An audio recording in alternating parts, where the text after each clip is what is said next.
मैं इंसान नहीं हूँ, मैं खाना नहीं खाता क्या? मैं इंसान, मतलब मेरे अंदर इंसान तो मर चुकी है यार। मैं इतना परेशान हूँ, मैं डिप्रेशन में हूँ। मेरे परिवार का तो मैं ही मुखिया हूँ ना। मेरे ऊपर मेरे बुजुर्ग माँ बाप की जिम्मेवारी है, मेरे छोटे छोटे बच्चे हैं जिम्मेवारी है, और मैं कितने महीनों से डिप्रेशन में हूँ। और मैं हाथ जोड़ रहा है डीएमसी आगे कि डीएमसी साहब ये चीज़ें छोड़ दो, क्योंकि यदि कोई डिप्रेशन में होगा तो काम भी नहीं कर पाएगा। सुशील भुक्कल जी के साथ हुई प्रताड़ना को देखकर शहर की टूटी जर्जर सड़कें, जगह जगह गंदगी के ढेर, जाम पड़े नाले, बेकाबू हो चुका अतिक्रमण, नगर परिषद में छोटे छोटे सही कार्य को कराने के लिए दर दर भटकते लोग और घूमती आवारा पशुओं की टोलियां उनसे हाथ जोड़कर माफी मांगती हैं।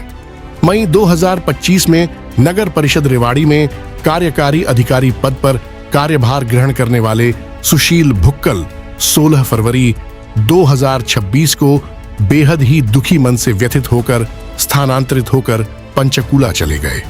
वे जाना नहीं चाहते थे, लेकिन परिस्थितियां ही ऐसी बना दी गईं कि उन्हें जाना पड़ा।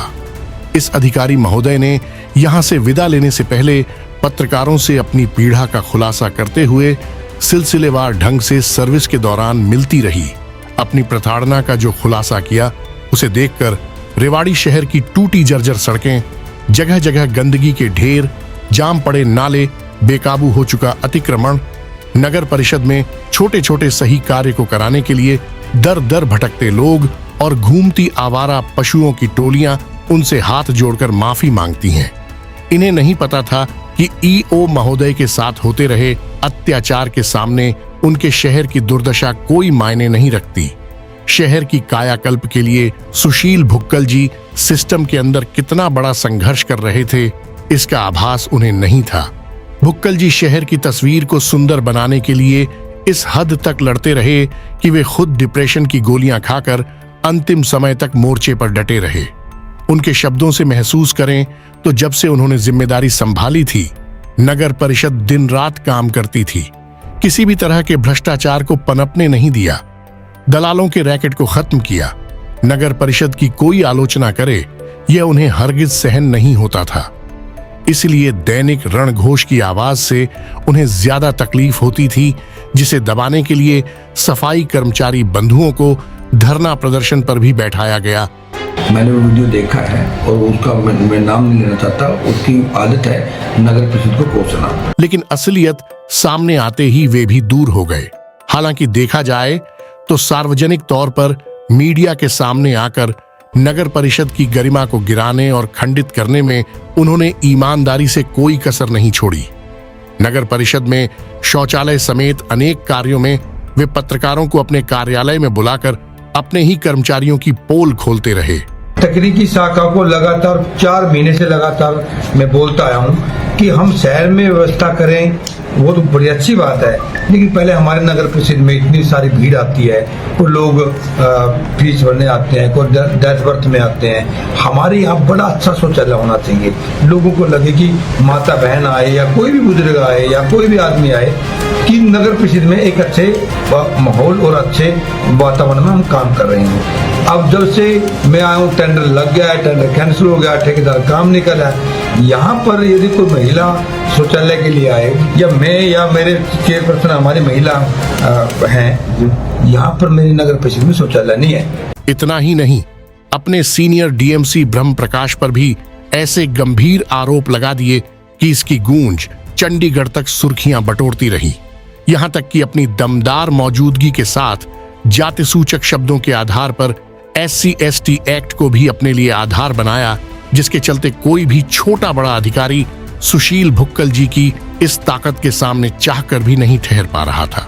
मैं खुद प्रताड़ित हुआ हूँ जी।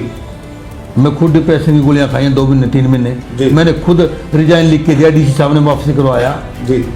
मैंने बताओ कहाँ पर SC/ST का बाबा मुझे SC/ST करके प्रताड़ित कर रहे हैं। भाई SC तो कवच पहन रहे, क्या मैं कुछ कर नहीं सकता। इस अधिकारी की माने तो वे बेहद मासूम थे और ईमानदारी के रास्ते पर चलकर बेहतर व्यवस्था को कायम करना चाहते थे, लेकिन उनके अधीनस्थ कर्मचारियों ने ही एक JE के खाते में नियमों के खिलाफ जाकर वेतन डालकर धोखे से उन्हें फंसा दिया। देखा जाए तो इसमें EO महोदय की कोई गलती नहीं थी। वे नगर परिषद के अकेले अधिकारी थे जो शहर को मॉडल बनाने के लिए हर मोर्चे पर लड़ते जा रहे थे। यह अधिकारी महोदय पीड़ित कर्मचारियों की आवाज भी बनते रहे हैं। उन्होंने 16 फरवरी को पत्रकारों के सामने डाटा ऑपरेटर राहुल की प्रताड़ना को भी उठाया, जो डीएमसी द्वारा प्रताड़ित किया जा रहा था। बाद में राहुल से बातचीत हुई तो माजरा एकदम उलटा निकला। राहुल ने 12 फरवरी को ही डीएमसी महोदय को पत्र लिखकर सुशील भुक्कल पर ही गंभीर आरोप लगाए हुए थे कि वे लगातार जानबूझकर उन पर दबाव बना रहे हैं कि वह डीएमसी महोदय के खिलाफ प्रताड़ना का आरोप लगाए, जबकि राहुल के अनुसार ईओ खुद अपने हितों के लिए उसे ही प्रताड़ित कर रहे थे। कुल मिलाकर नगर परिषद में अधिकारी व कर्मचारी एक दूसरे पर कितने ही आरोप प्रत्यारोप लगाएं, यह चल जाएगा, लेकिन ईमानदारी से दिन रात जुटे कार्यकारी अधिकारी सुशील भुक्कल जी को चारों तरफ से घेर कर हर तरफ से हमला किया जाए, यह चौतरफा नजर आ रही टूटी सड़कें, गंदगी, आवारा पशु, अतिक्रमण और नगर परिषद की रग रग में कायम हो चुकी कमीशनखोरी व भ्रष्टाचारी प्रवृत्ति को सहन नहीं हो रहा है। इसलिए शहर के आमजन से लेकर मौजूदा हालात इस अधिकारी से माफी मांगते हैं कि वे उन्हें समझने में देरी हो गई। अधिकारी महोदय की पीड़ा और दर्द को देखकर उनकी परेशानी अब पश्चाताप की आग में सुलग रही है।